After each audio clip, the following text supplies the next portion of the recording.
Kipper's Snowy Day.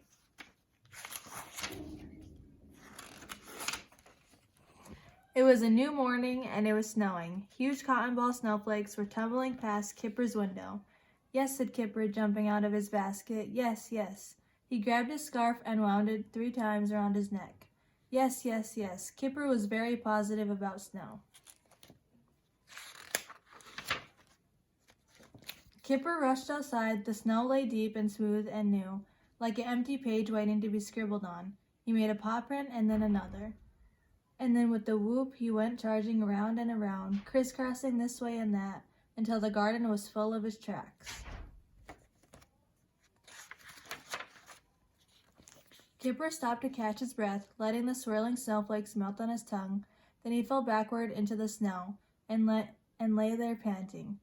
When he stood up, he found that he made a perfect Kipper-shaped hole. He tried again. Then he tried a different shape, and then another. "I bet Tiger hasn't thought of this," he said, and ran off to find his best friend.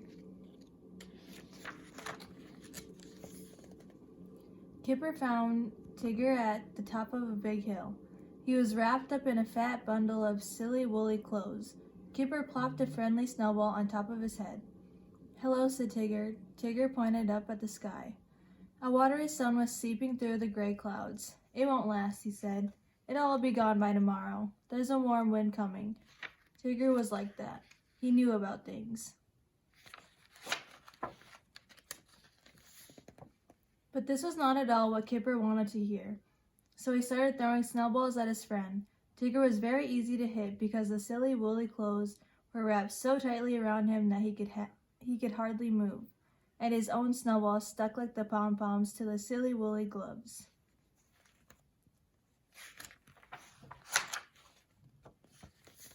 "Look at my new game," said Kipper, falling backward into the snow. You get up very carefully, and there you are. And there he was, or at least the shape of him. Tigger stretched out his arms and fell backward with a soft woolly crump. But when he tried to get up, he could not.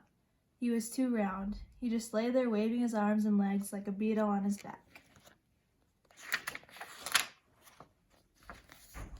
Tigger heaved himself over onto his tummy but rolled too far and found himself on his back again. He tried again. The same thing happened. Snow began to stick in thick lumps to the silly woolly clothes. Crossly he heaved himself over once more. This time he rolled over twice, 3 times, 4 times. Slowly at first, and then a little faster, and then a lot faster, and then very fast indeed. Tigger rolled down the hill, and as he went, the silly woolly clothes picked up more and more snow, so that by the time he reached the bottom, he had changed from a small dog into a giant snowball. The giant snowball fell to pieces. Kipper charged down the hill. "Are you all right, Tigger?" he panted.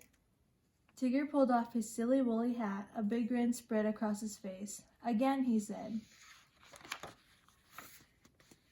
So that is what they did, all day long, taking turns to wear the silly woolly clothes, and by the time the sun began to dip toward the hill, making their shadows long and skinny, Kipper and Tigger had rolled enough snow to the bottom to build a giant snow dog.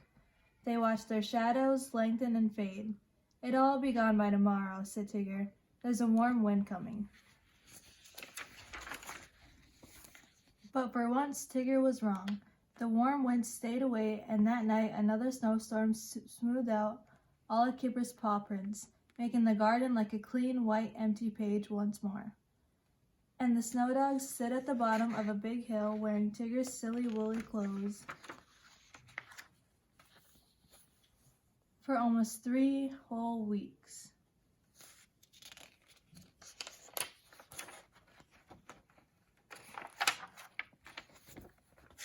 The end.